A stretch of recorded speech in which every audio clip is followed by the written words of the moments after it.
এখানে একটি শব্দ দেয়া আছে, এটা হচ্ছে ABSCISSA।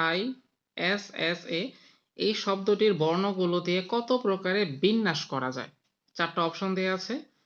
আমরা এটা এখানে আবার লিখলাম। এখানে আমরা দেখছি যে এখানে কয়টা আছে, কয়টা বর্ণ আছে? ১ টা, ২ টা, ৩, ৪, ৫, ৬, ৭, ৮। তার মানে এখানে আমাদের ৮ টি বর্ণ আছে। এখানে ৮ টা বর্ণের মধ্যে দেখেন A একটা, A ২ টা। তার মানে এই A, এখানে ২ টা A। আমরা যদি S এর দিকে তাকাই ১ টা, ২ টা, ৩ টা। এখানে S আছে ৩ টা।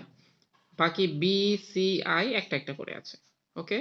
তাহলে এই ক্ষেত্রে এই বর্ণগুলো নিয়ে এর বিন্যাস সংখ্যাটা হবে টোটালটা হচ্ছে 8 ফ্যাক্টোরিয়াল। আর যেগুলো রিপিট আছে সেগুলো দিয়ে আমরা ভাগ করে দেব। 2 ফ্যাক্টোরিয়াল, 3 ফ্যাক্টোরিয়াল। যদি অন্য কোনো সংখ্যা আরো বেশি রিপিট হতো তাহলে সেটাও ভাগ করতাম। উদাহরণস্বরূপ এখানে এই ২ টা না হয়ে যদি এই আরেকটা হতো তাহলে কিন্তু আমরা এখানে 3 ফ্যাক্টোরিয়াল দিতাম। S যদি এখানে ৪ টা হতো তাহলে আমরা এখানে 4 ফ্যাক্টোরিয়াল দিতাম। মানে যেটা রিপিট হবে সেটা আমরা এখানে ওইটার ফ্যাক্টোরিয়াল দ্বারা ভাগ করব। তো এটা একটু ক্যালকুলেশন বড় হবে। এই 8 ফ্যাক্টোরিয়ালকে আমরা লিখতে পারি 8 into 7 into 6 into 5 into 4 into 3, আর লাগবে এটা 3 ফ্যাক্টোরিয়াল। এই 2 ফ্যাক্টোরিয়াল মানে হচ্ছে 2 ইন্টু 1। আর এই 3 ফ্যাক্টোরিয়ালটা 3 ফ্যাক্টোরিয়ালে রেখে দিই। এই 3 কাটা যাবে। আমরা যদি 2 দিয়ে কাটি এটা হচ্ছে 2।